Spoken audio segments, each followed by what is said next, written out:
PQNK is the process with the potential to replace imports and produce exportable volumes, thereby balancing trade in our favor. This will contribute to increased GDP and help us advance towards the status of a developed country. I hope, God willing, that within the next 4 to 5 years, we will no longer need to import garlic from China.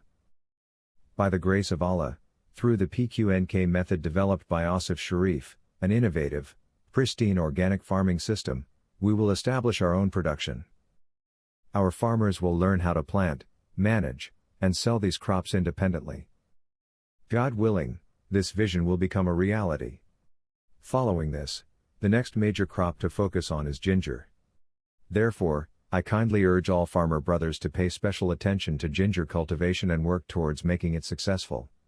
I am optimistic that it will also flourish, and we will become fully self-sufficient in this regard.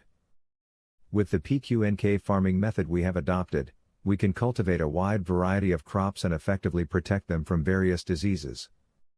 However, all farmers will need to work diligently with their own hands, pay close attention, personally oversee the fields, and take responsibility for crop management.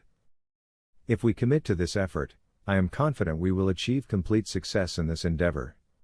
Regards, Wahab Faisal Abad.